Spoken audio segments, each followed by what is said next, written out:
कुछ दिनों पहले सनी देओल के घर में खुशियों की शहनाई बजी तो लगा कि पूरा देओल परिवार एक साथ होगा। लेकिन करण देओल की शादी में धर्मेंद्र की दूसरी बीवी हेमा मालिनी नहीं दिखी। इसी के साथ ही सनी की सौतेली बहन ईशा और रहाना भी शादी में नहीं दिखी। ऐसे में दोबारा साफ हो गया कि धर्मेंद्र की पहली बीवी प्रकाश कौर और दूसरी बीवी हेमा मालिनी के बीच कुछ भी ठीक नहीं है। ऐसे में हम आपको एक और ऐसी राज की बात बताने वाले हैं जो आप बिल्कुल नहीं जानते होंगे। क्या आप जानते हैं कि हेमा मालिनी ने शादी के 43 साल हो जाने के बाद आज तक भी धर्मेंद्र के पुश्तैनी घर में कदम नहीं रखा। अब ये बात तो आप जानते ही होंगे कि एक समय पर हेमा मालिनी का जो जलवा रहा है, हर कोई बस उस ड्रीम गर्ल से शादी के सपने बुन रहा था। उनकी एक्टिंग, खूबसूरती और अदा पर लाखों लोग अपनी जान छिड़कते थे। लेकिन एक दिन हेमा मालिनी ने गुपचुप तरीके से बॉलीवुड के सुपरस्टार धर्मेंद्र से शादी कर ली। धर्मेंद्र पहले से शादीशुदा थे, इसलिए उनकी शादी ने बवाल मचा दिया। 1980 में जब धर्मेंद्र ने हेमा से शादी की, तब उन्होंने नहीं सोचा होगा कि ये सफर उनके लिए रोलर कोस्टर से बिल्कुल कम नहीं होगा। धर्मेंद्र हेमा मालिनी के प्यार में पागल थे। वो किसी भी हाल में हेमा मालिनी को अपनी जिंदगी से जाने नहीं देना चाहते थे। इसलिए धर्मपाजी ने ड्रीम गर्ल को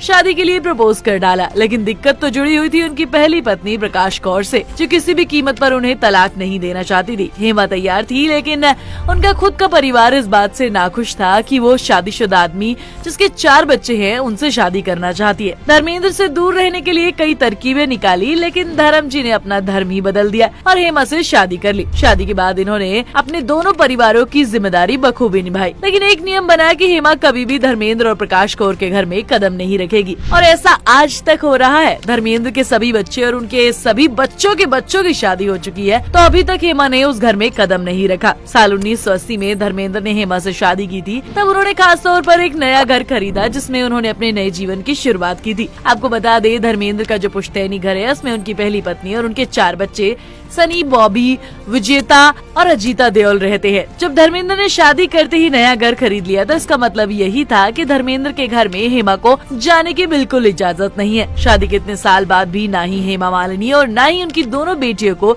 उस घर में जाने की इजाजत है।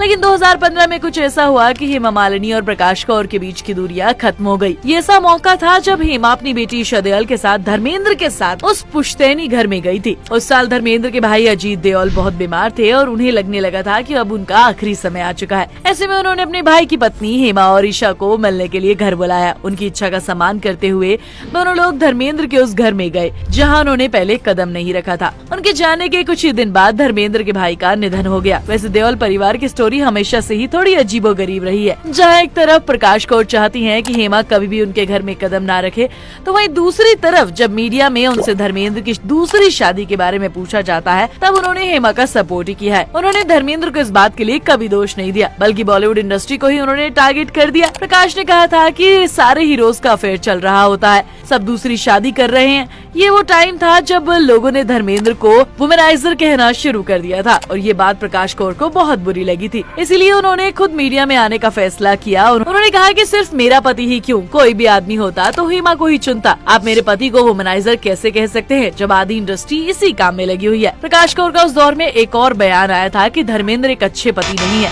लेकिन वो मेरे लिए अच्छे हैं। वो भले ही एक अच्छे लाइफ पार्टनर नहीं बन पाए, उन्होंने मेरे साथ धोखा किया, लेकिन वो बेस्ट फादर हैं। उनके बच्चे उनसे बहुत प्यार करते हैं। उन्होंने कभी भी अपने बच्चों को किसी तरह की कोई कमी नहीं होने दी। बस इसी वजह से वो अलग है। मैं हेमा का दर्द समझ सकती हूँ।